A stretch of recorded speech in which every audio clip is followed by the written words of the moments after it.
Adhyaya Ishvara Pranidhan becomes Kriya Yoga.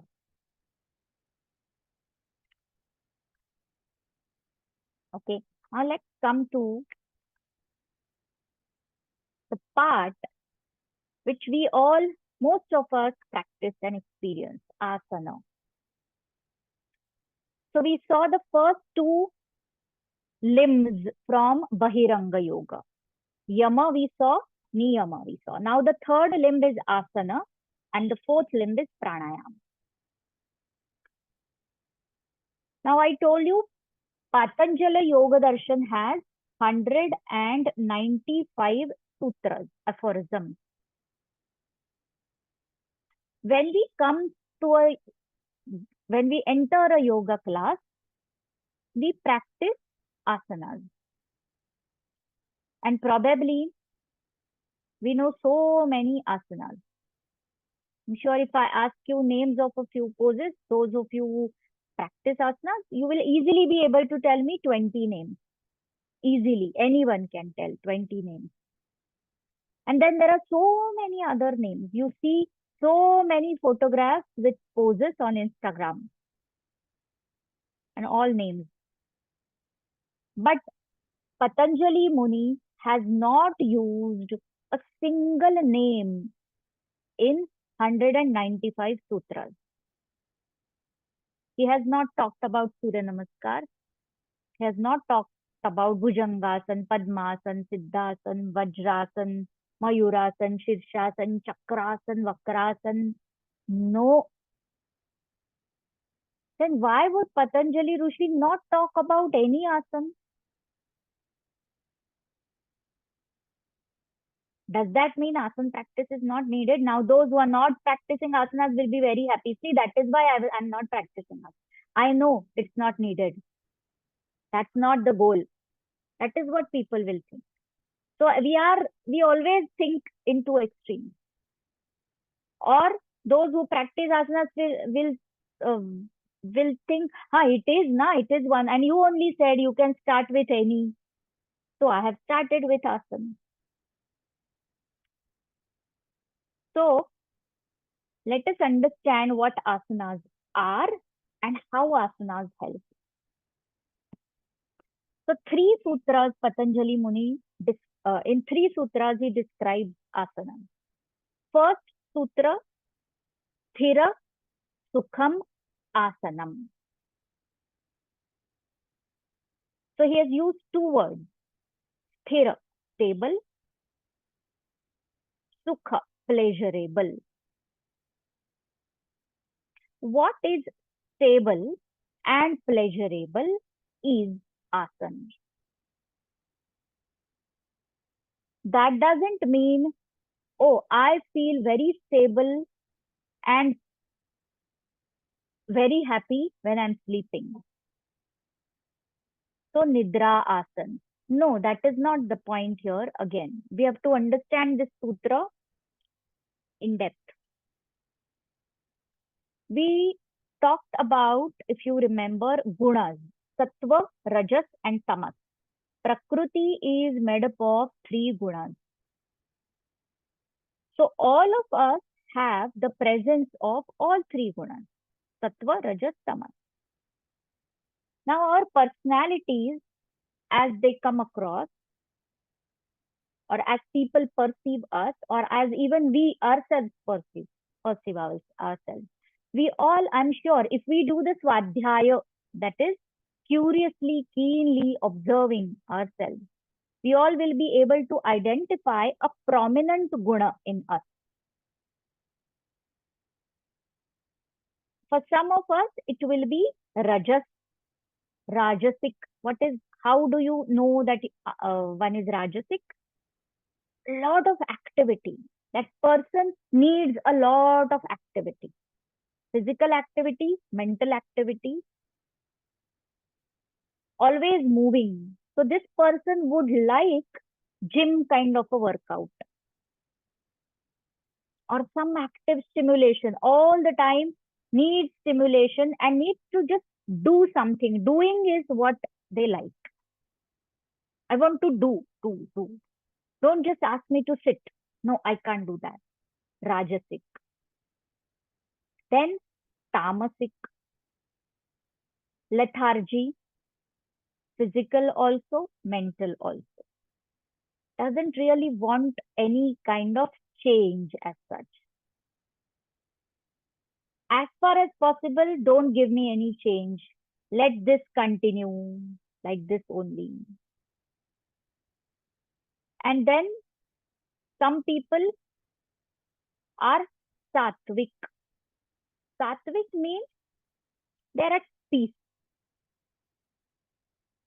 Even if there is activity going around, they don't get irritated by it. They are not affected by it, but they do participate when needed. They have complete involvement in the process, but they are not affected by it. Sattvic. Sattva guna is like light. It is prakash. Rajas is activity, movement all the time. Okay? Tamas is non-movement. Now all three gunas are needed. It is not that okay we want only sattva guna and we don't want rajas and tamas. It's not that. Because if we delete tamas completely from our lives, then what will happen? We will not be able to sleep at all. If one is not able to sleep peacefully at night, it simply means there is lack of tamo guna. There's a lot of rajo guna acting. And that rajas is so powerful that it is not giving space for tamas to enter. And that tamas is needed for us to fall asleep peacefully and keep aside the activities for some time. That tamas is needed. So we can't say one guna as completely good and one as completely bad. It is not like that. Okay. Now, when we are talking about stability, sthiram sukham asanam, what is Patanjali telling us? He's telling us about this balance, balancing the gunas. Through asanas, you are balancing the gunas. See, there are certain practices, certain asanas, certain poses. Though Patanjali Muni is not described poses. The poses that we practice in yoga class come through Hatha Yoga, not through Patanjali Muni's Ashtanga Yoga. Patanjali's Ashtanga Yoga is about 2500 year old, while Hatha Yoga is new as compared to Ashtanga. Hatha Yoga is around 800 to 1000 years old. And the poses come from Hatha Yoga. Though in Hatha Yogic text, they mention about the poses. There are hardly 16 poses that are basic. And all the modern yoga gurus have built up upon those 16 poses. So only 16 are classical Hatha Yoga poses. So if you are entering a yoga class and they are telling you, we do yin yoga, gravity yoga, Ashtanga Vinyasa yoga, whatnot, all of these. It is basically Hatha Yoga only. It's just that it is modified Hatha Yoga. Face Yoga. There is no face yoga. Someone actually was asking me, in which text is face yoga mentioned? I said, no, there is no text that mentions face yoga to practice yoga for, no. If you have Chitta Shuddhi, then that will reflect on your face. So that is face yoga. If you have to see what is face yoga traditionally, then Chitta Shuddhi, Vacha Shuddhi, Sharira Shuddhi will reflect on your face anyway. So this is the poses come from Hatha Yoga. Now Patanjali says for Chitta Vritti Nirodha, because that is the goal of yoga. Even Hatha Yoga accepts this only as a goal. Though Hatha Yoga describes physical practices, they say you do these physical practices for what? To be able to sit stably for the higher practices of Antaranga Yoga, Dharana, Dhyan, and Samadhi. Because if you want to achieve higher state of consciousness, if that's your aim, if you want to practice pranayam, if you want to practice dhyana, and dhyan, as I was telling you yesterday, is commonly accepted by all the darshanas as the only tool that takes you towards the higher states of your buddhi. In Patanjali Yoga Darshan, higher states of buddhi are also mentioned. Prajna, Rutambhara, all these are higher states of buddhi. Even for that, dhyana is the only tool available. So if one has to sit for dhyana and continuously your body needs your attention, then how can you sit for the practice of dhyana? When you are seated in Sukhasana with eyes closed, your neck starts hurting, your lower back starts hurting, you're not able to keep your spine erect, your hips start hurting, you're not able to sit in Sukhasana because your hips don't have enough mobility and your knees are lifted up, then what? Then you can't practice Antaranga Yoga. So asanas are very, very important. But when you are practicing asanas, you have to remember that this is not the goal of yoga. So it is okay if you don't get a certain pose in that class. It is fine. What is important? Sthirata, stability, and sukha. How do you know that you are enjoying it? You should be able to enjoy that pose, staying in that pose stably for long time. How will you know that? If you are able to very comfortably breathe in that pose, it means you are enjoying it. If you are pushing and pulling and holding the breath, then you are not enjoying it. You are probably trying to fit your body somehow into that form, which is not the goal of the asana. And that is why asanas also need to be practiced with a teacher. You know, what is happening is we feel that, you know, 15 10 12 ही आसन पता है हमें, that I do at home. No, that won't come to you, because the the surrender bhav is needed when you are practicing. That surrender bhav will not come when you are doing it at your own, on your own. When you are doing it under a teacher, you know that I am not using my own method. I'm just going to surrender and I'm going to follow what my teacher says. That attitude is important in the practice of asana. That is Ishwar Pranidhan. That is needed. Ishwar Pranidhan means, not, I'm not saying teacher is your Ishwar, but Pranidhan has to be there. Surrender has to be there. Okay. And then the stability and sukha will come in asana. So sthira, sukham, asanam. Then the second sutra is prayatna shaithilya ananta samapatibhyam. Again, a very important thing. Effortlessness, prayatna shaithilya. Most of us, if we look at asanas as exercise or workout, then pushing ourselves towards or beyond our limits will come there. But that is not the case. That's not required in asana. What is required? Effortlessness. Drop all your efforts. When you are pushing yourself, what is happening is your muscles naturally go into tightness or contraction. That is their natural mechanism to safeguard themselves. So muscles contract. Now you can't lengthen the contracted muscles. But when you are not pushing yourself, when you are effortless, your breathing will be normal.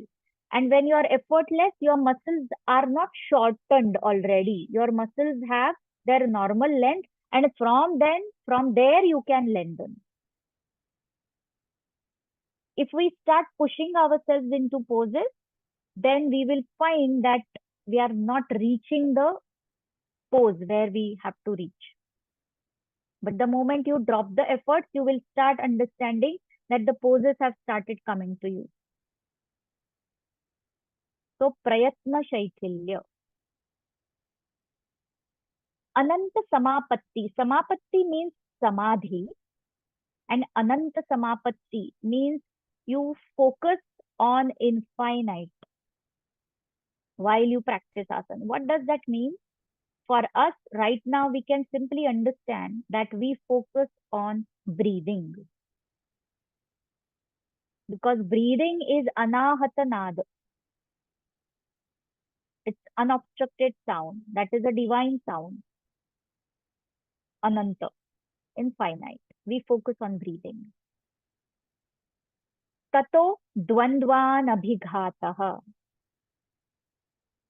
Tato means after that.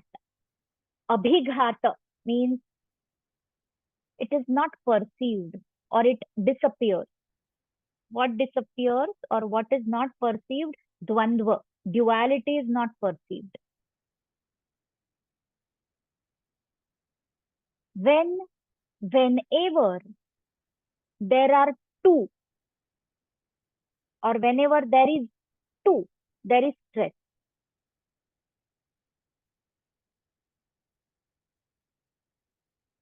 Can only one lead to stress or fear or anger or any of the kleshas? If there is only one, will that one suffer any of the kleshas that are the result of two? No, right? Are you all with me? Yes. So when there are two, there is stress.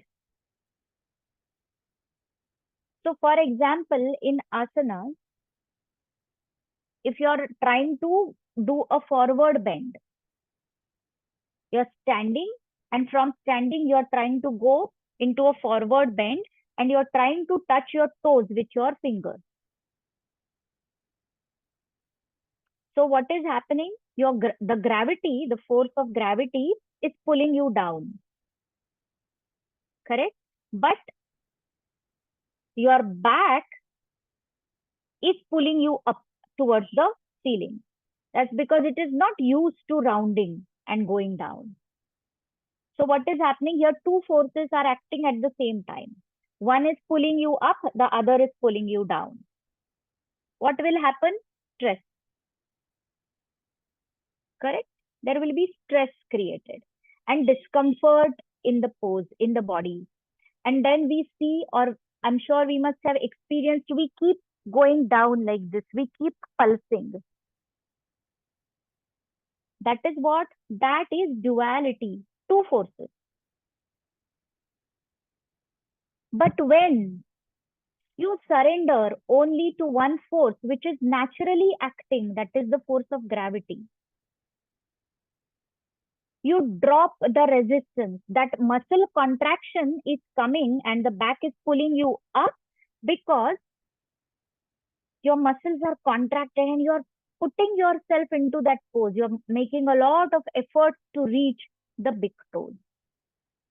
But if you completely drop without any efforts and keep breathing, maybe you will reach only 70% of your range. But you will be able to stay there for long time.